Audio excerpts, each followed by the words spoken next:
വേണമെങ്കിൽ അവളെ ഒന്ന് ലൈൻ അടിക്കാം. കാരണം സ്കൂളിനകത്തൊന്നും പറ്റത്തില്ല, സ്കൂളിന് പുറത്ത്. അല്ലെങ്കിൽ ജനഗണമന കഴിഞ്ഞാൽ ഓടി നമുക്ക് വീട്ടിൽ പോകാൻ നല്ല ഫുഡ് അടിക്കാം, അതല്ലേ?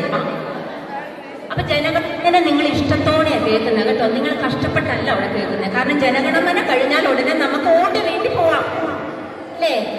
അപ്പൊ ജനഗണമന എന്തൊരു സന്തോഷമെന്ന് അറിയാവോ നിങ്ങൾക്ക്? ജനഗണമനയുടെ ബെല്ലടിക്കുമ്പോഴത്തേക്കും ജനഗണമനയുടെ ഒരു പാറ്റേൺ നിങ്ങളുടെ ലൈഫിൽ നിങ്ങൾ അപ്ലൈ ചെയ്താൽ നിങ്ങൾ എങ്ങനെ 100 ഔട്ട് ഓഫ് 100 വാങ്ങിച്ചു അതേപോലെ ആയിരിക്കും നിങ്ങളുടെ സ്കൂളിൽ 100 ഔട്ട് ഓഫ് 100 വാങ്ങിക്കാം. അതാണ് SQ3R സിസ്റ്റം. ആ ടെക്നിക്ക് പക്ഷെ ഇപ്പം നിങ്ങളോട് പറഞ്ഞ കൺഫ്യൂഷൻ ആയി പോകും. പക്ഷെ ഞാൻ പറയുകയാണ് ഇതാണ് അതിൻ്റെ ഒരു മെത്തേഡ്. അതായത് ജനഗണമന നമ്മൾ സൈലൻസിൽ കേൾക്കുന്നു, അതിനെ ഇഷ്ടപ്പെടുന്നു.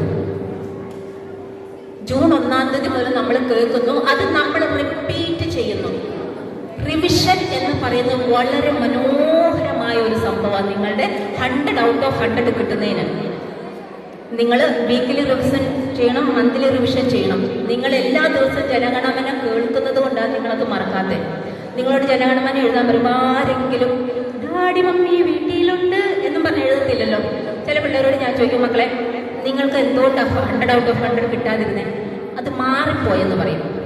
അത് എഴുതിയത് മാറിപ്പോയി, ആൻസർ മാറിപ്പോയി. എങ്ങനെ ആൻസർ മാറിപ്പോയെ? ജനഗണമന എഴുതാൻ പറയുമ്പോൾ ആരും ജനഗണമന അല്ലാതെ ഡാഡി മമ്മി വീട്ടിലുണ്ട് എന്നുള്ള പാട്ടൊന്നും എഴുതി വെക്കത്തില്ല, അല്ലേ? മാറിപ്പോകത്തില്ല. ജനഗണമന തന്നെയല്ലേ എഴുതുള്ളൂ. അതെന്തുകൊണ്ടാണ്? ജൂൺ 1-ാം തീയതി മുതൽ നിങ്ങൾ കേട്ട് റിപ്പീറ്റ് ചെയ്ത് വളരെ മനോഹരമായി റിവിഷൻ നിങ്ങൾ നടക്കുന്നതുകൊണ്ടാണ്. ഇതേപോലെ റിവിഷൻ നടത്തിയാൽ നിങ്ങൾക്ക് ഓരോരുത്തർക്കും 100 ഔട്ട് ഓഫ് 100 കിട്ടും. നിങ്ങളുടെ IQ എത്ര ലോ ലെവലാണെങ്കിലും അതിനുള്ള ടെക്നിക്കുകളാണ് ടീച്ചറുടെ ക്ലാസ്സിൽ കൊടുക്കുന്നത്. അങ്ങനെയാണ് ആ കുട്ടികളെല്ലാം ക്ലാസ്സിൽ നല്ല മിടുക്കത്തികളുമായി മാറുന്നത്.